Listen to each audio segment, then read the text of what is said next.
बिस्मिल्लाहिर्रहमानिर्रहीम। Subject physics, topic 7.6 और 7.7 हमारे पास है डेंसिटी ऑफ एन ऑब्जेक्ट। आज हम आर्चिमेड्स प्रिंसिपल की मदद से पढ़ेंगे कि किस तरह ऑब्जेक्ट की डेंसिटी मालूम कर सकते हैं।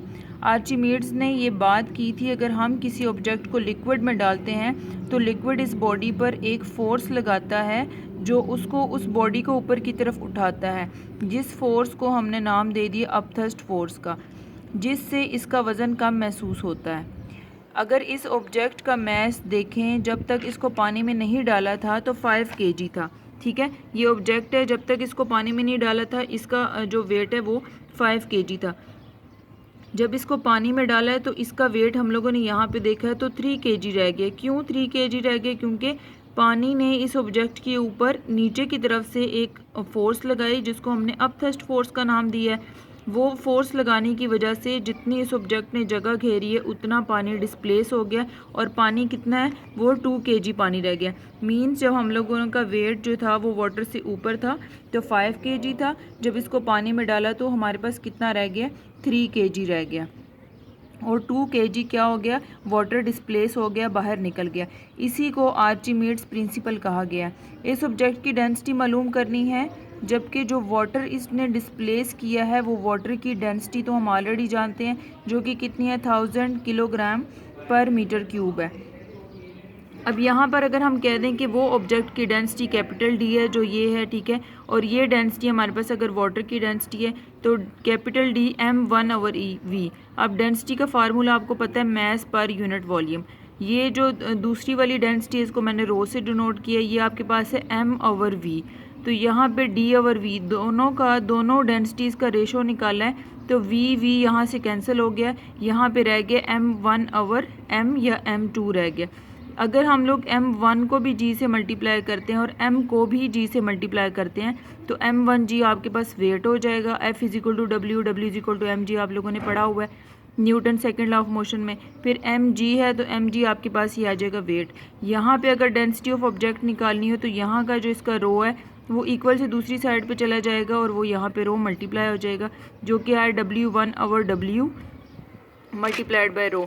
यहाँ पे अगर हम लोग इसकी देखते हैं इक्वेशन तो D = W1 minus W2 multiplied by row.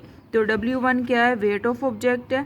W2 क्या है? वेट ऑफ डिस्प्लेस्ड लिक्विड है। अब ये फॉर्मूला डेंसिटी मालूम करने में हमारी मदद कर सकता है। नेक्स्ट टॉपिक आ जाता है principal of flotation. Principal of flotation, इसके नाम से ही पता चल रहा है कि इस टॉपिक में हम डिस्कस करेंगे फ्लोटेशन को, यानी कि ऑब्जेक्ट फ्लोट कर सकती है, पानी के ऊपर बह सकती हों। इनमें इतनी एबिलिटी है कि वो पानी के ऊपर तैरती हैं। वो कौन सी चीज़ है जिसने इस ऑब्जेक्ट को पानी के ऊपर रखा हुआ है? इसी प्रिंसिपल को, इसी टॉपिक को हम डिस्कस करेंगे। जब हम किसी चीज़ को वाटर में डालते हैं, ठीक है, तो उसमें 2 कंडीशंस हो जाती हैं। एक कौन सी होती है? सिंक, और दूसरी कौन सी होती है? फ्लोट। यानी कि या तो वो पानी के अंदर बैठ जाती हैं या वो पानी के ऊपर फ्लोट करती हैं, तैरती हैं। अब फ्लोट में आगे से 2 कंडीशन है, एक है कम्प्लीटली, एक है पार्शियली। या तो वो मुकम्मल तौर पर पानी के ऊपर तैरती हैं, या वो आधी पानी के अंदर डूब जाती हैं और आधी पानी के ऊपर तैरती हैं। ठीक हो गया। यहाँ पे हम लोगों ने वाटर लिया हुआ है और यहाँ पे एक स्टोन लिया हुआ है, इसके अंदर स्टोन ड्रॉप कराते हैं और इस तरह स्टोन नीचे जाकर बैठ जाता है। इट मीन्स कि वो क्या कर गया? सिंक कर गया। अगेन हम लोगों ने वाटर फिल्ड बैलून लिया, ठीक है, पहले हम लोगों ने एयर फिल्ड बैलून लिया। जब इस वाटर के अंदर डाला है तो वो वाटर के अंदर डूबा नहीं है, बल्कि क्या, उसने वाटर के ऊपर तैरना शुरू कर दिया, फ्लोट करना शुरू कर दिया। वो सिंक नहीं किया। स्टोन ने क्या किया था? सिंक किया था। इट मीन्स कि अब ये क्या कर रहा है? फ्लोट कर रहा है। अब फ्लोट की मैंने 2 कंडीशंस बताई हैं, एक है कम्प्लीटली और एक है पार्शियली। कंप्लीट का मतलब है कि मुकम्मल तैर रही है, और पार्शियली का मतलब है पानी के अंदर आधी है और पानी से बाहर आधी है। अब अगर एक मैंने वाटर फिल्ड बैलून लिया है तो ये बैलून जो है वो पानी के ऊपर है और आधा क्या है? पानी के अंदर है। इसका मतलब है कि ये पार्शियली फ्लोट कर रहा है, आधा अंदर है और आधा बाहर है। अब ये स्टडी करना है कि ये सब प्रोसेस बेसिकली क्यों हो रहे हैं। इन सब में वेट डिपेंडिंग फैक्टर हैं। तो जो सिंक कर गया स्टोन, इसका मतलब है इसका वेट ज़्यादा है एज़ कम्पेयर टू वाटर। यहाँ पे स्टोन का वेट ज़्यादा है एज़ कम्पेयर टू वाटर।